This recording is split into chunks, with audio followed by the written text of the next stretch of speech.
सार्वत्रिक निवडणूक आहे आणि या निवडणुकीमध्ये महायुतीच्या उमेदवार म्हणून सौ शिल्पा प्रशांत सुर्वे यांची उमेदवारी आमचे मुख्य नेते आदरणीय एकनाथ शिंदे साहेबांनी जाहीर केलेली आहे। यांच्याबरोबर जी उमेदवारांची टीम आहे ही टीम आपल्या सगळ्यांना माहिती पाहिजे आणि ते कशा पद्धतीनं उमेदवार आहे ते माहिती पाहिजे आणि आमचं मिशन काय, आमचं विजन काय रत्नागिरी शहराच्या बाबतीत आणि विशेषतः त्यांचं, यासाठी ह्या पत्रकार परिषदेचं आयोजन केलेलं आहे। प्रभाग क्रमांक 1 मध्ये वैभवी विजय खेडेकर आणि नितीन लक्ष्मण जाधव हे BJPचे आहेत, असे 2 उमेदवार असणार आहेत। प्रभाग क्रमांक 2 मध्ये स्मितल सुरेश पावसकर आणि निमेश विजय नायर हे दोन्हीही शिवसेनेचे उमेदवार आहेत। प्रभाग क्रमांक 3 मध्ये प्रीती रवींद्र सुर्वे आणि राजेंद्र रामकृष्ण शेटे हे दोन्ही धनुष्यबाण निशाणीचे उमेदवार आहेत। प्रभाग क्रमांक 4 मध्ये इलियास कादर खोपेकर आणि वंदना विनोद सावंत हे दोन्ही शिवसेनेचे उमेदवार आहेत।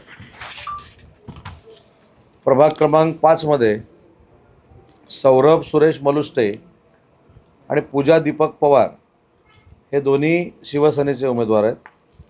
प्रभाग क्रमांक 6 मध्ये राजीव यशवंत कीर आणि मेधा अविनाश कुलकर्णी हे दोन्ही शिवसेनेचे उमेदवार आहेत। प्रभाग क्रमांक 7 मध्ये गणेश कमलाकर भारती आणि श्रद्धा संजय हळदणकर हे दोन्ही शिवसेनेचे उमेदवार आहेत। प्रभाग क्रमांक 8 मध्ये नहिदा तन्वीर सोलकर आणि दत्तात्रय विजय साळवी हे दोन्हीही शिवसेनेचे उमेदवार आहेत। प्रभाग क्रमांक 9 मध्ये विजय गोविंद खेडेकर आणि सायली विकास पाटील हे दोन्ही शिवसेनेचे उमेदवार आहेत। प्रभाग क्रमांक 10 मध्ये मानसी सचिन करमरकर आणि राजेश कृष्णा तोडणकर हे दोन्ही भारतीय जनता पार्टीचे उमेदवार आहेत। प्रभाग क्रमांक 11 मध्ये समीर जगन्नाथ तिवरेकर आणि सुप्रिया संदीप रसाळ हे दोन्ही भारतीय जनता पक्षाचे उमेदवार आहेत।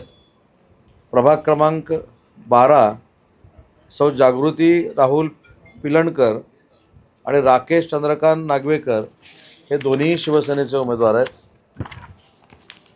प्रभाग क्रमांक 13 मध्ये आफरीन उबेद होडेकर आणि सुहेल अब्दुल लतीफ साखरकर हे दोन्ही शिवसेनेचे उमेदवार आहेत। प्रभाग क्रमांक 14 मध्ये संतोष उर्फ बंटी दत्तात्रय कीर, सौ निवेदिता निलेश कळंबटे आणि तिथे अकिला मजगावकर हे 2 AB फॉर्म दिलेले आमचे उमेदवार आहेत। तिथे एक उमेदवार आम्ही फायनल करू। प्रभाग क्रमांक 15 मध्ये वर्षा परशुराम ढेकणे ह्या भारतीय जनता पार्टीच्या उमेदवार आहेत।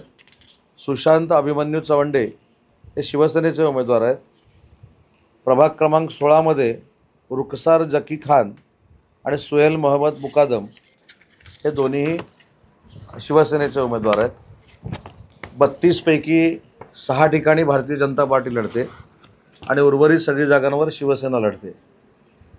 विशेष म्हणजे भारतीय जनता पार्टी आणि शिवसेना यांची गेली कित्येक वर्षाची नैसर्गिक जी युती आहे ती टिकवण्यामध्ये रत्नागिरी जिल्ह्यामध्ये आम्ही यशस्वी झालो आहेत आणि महायुतीच्या माध्यमातून या निवडणुका लढवत असताना सगळ्या आता असलेल्या निवडणुका स्थानिक स्वराज्य संस्थेच्या आणि 15 दिवसांना होणाऱ्या अन्य कदाचित जिल्हा परिषद पंचायत समितीच्या निवडणुका असतील, या सगळ्या निवडणुका आम्ही मोठ्या ताकदीनं जिंकू असं वातावरण संपूर्ण जिल्ह्यामध्ये आहे।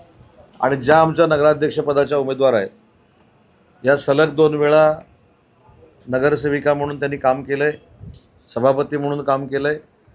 सगळ्यात त्यांचा महत्त्वाचा भाग म्हणजे त्या स्वतः शिक्षिका होत्या, त्याच्यामुळं पारदर्शक विकास कसा करायचा आणि पारदर्शकपणानं लोकांशी संवाद कसा करायचा नम्रतेचा हे त्यांना अतिशय चांगल्या पद्धतीनं ज्ञात आहे आणि जनतेच्या मनातला हा आम्ही उमेदवार दिला आहे। हा उमेदवार देत असताना आमच्या पक्षाचे 3 उमेदवार नगराध्यक्षपदाच्या शर्यतीमध्ये होते। त्याच्यामध्ये स्मितल सुरेश पावसकर, वैभवी विजय खेडेकर आणि ॲडव्होकेट समृद्धी सुदेश मयेकर या तिन्ही देखील नगराध्यक्षपदाच्या दावेदार होत्या। परंतु सगळ्यांनी एकमतानं अधिकार मला आणि एकनाथ शिंदे साहेबांना दिले होते। शिल्पाताईंचं तिकीट जाहीर झाल्यानंतर, उमेदवारी जाहीर झाल्यानंतर सगळ्यात आमच्या पक्षाचं वैशिष्ट्य काय आहे, तर तिन्ही उमेदवारांनी हात धरून माननीय शिल्पाताईंना उमेदवारी अर्ज भरायला नेला. हा एकसंघपणा जो महायुतीचा आहे तो सगळ्यात महत्त्वाचा आहे. शिल्पाताई 100% रत्नागिरी शहराच्या नगराध्यक्षा होतील आणि पारदर्शक कार्यक्रम, पारदर्शक व्यवहार आणि पारदर्शक कामकाज हे नगरपालिकेमध्ये होईल याची आम्हाला सगळ्यांनाच खात्री असल्यामुळं माननीय शिंदेसाहेबांनी त्यांची उमेदवारी जाहीर केली. दुसरी स्पष्टपणाची रत्नागिरी नगरपालिकेतली आमची भूमिका अशी आहे की 9 वर्षानंतर ही निवडणूक होते. 9 वर्षामध्ये जे जे काही घडलं असेल ते बाजूला सोडून नव्यानं सुरुवात करताना 1 वर्षामध्ये नगराध्यक्ष आणि 3232 नगरसेवक यांना रत्नागिरी शहरातल्या लोकांना परफॉर्मन्स द्यावाच लागेल. ही मात्र 100% पक्षीय सक्ती आम्ही केलेली आहे. कोणाचीही घाई केली जाणार नाही. पारदर्शक कारभारच असला पाहिजे ही आमची सगळ्यांची भूमिका आहे. आणि आमच्या पॅनलमध्ये महायुतीच्या सर्वसमावेशक अशी आम्ही तिकीटं दिलेली आहेत. युवा वर्गाला तिकीट दिलेले आहेत, महिला भगिनी तर आहेत. जातीपातीचं राजकारण तर शिवसेनेनं आणि भाजपनं कधीच केलं नाही, तरी देखील सोशल इंजिनिअरिंग देखील ह्या संपूर्ण पॅनलमध्ये केलेलं आहे. आणि आजच आमचा विजय हा निश्चित झालेला आहे. त्याच्यामुळं जनतेच्या मनातला, पत्रकारांच्या मनातला आणि मतदारांच्या मनातला हा उमेदवार महायुतीनं आज रत्नागिरी शहरासाठी दिलेला आहे. टाइम्स डिजिटलला लाईक करा, शेअर करा, सबस्क्राईब करा आणि बेल आयकॉन दाबायला विसरू नका. Times digital.